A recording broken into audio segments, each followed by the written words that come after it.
रविवार की रात को अल्प प्रवास पर जबलपुर पहुंचे भाजपा के प्रदेश अध्यक्ष और सांसद वीडी शर्मा ने विधानसभा उपचुनाव में बुधनी में मिली जीत पर खुशी जाहिर की है। हालांकि विजयपुर सीट हारने पर पार्टी का बचाव करते हुए उन्होंने कहा कि वो सीट हमारी कभी रही ही नहीं। इससे पहले भी हम 18,000 वोट से हारे थे। वोट का अंतर अब घटकर 7,000 हो गया है। साथ ही कहा कि महाराष्ट्र का विधानसभा चुनाव में ये दिखाता है कि प्रधानमंत्री नरेंद्र मोदी के नेतृत्व को जनता का विश्वास मिल रहा है। यही कारण है कि वहां पर हमें ऐतिहासिक जीत मिली है। प्रधानमंत्री ने हर गरीब की आंखों में खुशी लाने का काम किया है। भ्रष्टाचार पर अंकुश लगाने का काम किया गया है। महाराष्ट्र की जीत गुड गवर्नेंस की जीत है। विश्वास दिया है। इस उत्साह के साथ संसद में हम कल सब लोग उपस्थित रहेंगे और मैं ऐसा मानता हूं कि ये जो जीत है, ये जीत विकास और गरीब कल्याण के लिए भारतीय जनता पार्टी के कार्यकर्ताओं की अथक मेहनत और परिश्रम, मोदी जी के नेतृत्व में अमित शाह जी की कौशल रणनीति और जेपी नड्डा जी की अथक मेहनत और परिश्रम के साथ देश के अंदर भारतीय जनता पार्टी को जनता का आशीर्वाद मिल रहा है। मध्य प्रदेश के अंदर 2 में से 1 चुनाव हमने जीता है, लेकिन एक सीट जो परंपरागत हमारे पास नहीं थी, विजयपुर की सीट, पिछली बार हम 18,000 मतों से हारे थे, इस बार हम केवल 7,000 मतों से हारे हैं। और आगे हमारा संकल्प है कि कार्यकर्ताओं की अथक मेहनत और परिश्रम के आधार पर उस सीट पर भी भारतीय जनता पार्टी विजय का परचम फहराएगी।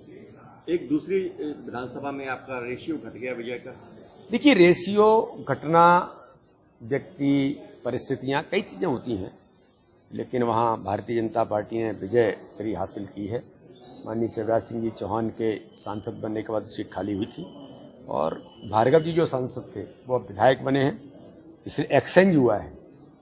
तो इसलिए भारतीय जनता पार्टी में हम इन सारी चीज़ों पर गंभीरता से चिंता भी करते हैं और मैं ऐसा मानता हूं कि भारतीय जनता पार्टी को जनता का आशीर्वाद मिल रहा है। संसद सत्र की बात आप करें, एक वक्फ बिल की बात चल रही है, आपको क्या लगता है? वक्फ बिल के बारे में व्यापक चर्चा पिछली बार संसद के अंदर भी हुई है। पार्लियामेंट्री कमेटी के दौरान उस पर चर्चा है और मैं ऐसा मानता हूं कि इसके बारे में भी संभवतः जो पार्लियामेंट्री कमेटी है वो अपनी रिपोर्ट प्रस्तुत करेगी, उसके आधार पर संसद फिर निर्णय करेगी। संगठन में कुछ एज फैक्टर आ रहा है क्या स्थानीय अध्यक्ष? नहीं, एज फैक्टर बहुत साफ है कि हमारे जिले के जो अध्यक्ष हैं वो 60 साल से, अधिकतम 60 साल से नीचे के कार्यकर्ता बने। मंडल के अंदर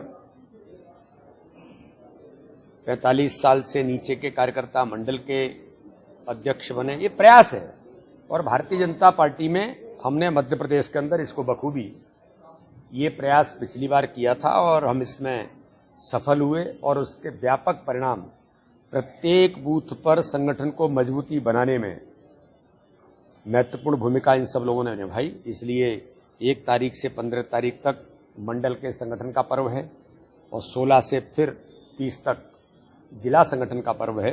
तो भारतीय जनता पार्टी ने अभी एक मंडल के बूथ अध्यक्षों के साथ बैठा था। आज क्रेज है भारतीय जनता पार्टी में, देश के अंदर, प्रदेश के अंदर, जबलपुर के अंदर के बूथ अध्यक्ष कौन बने।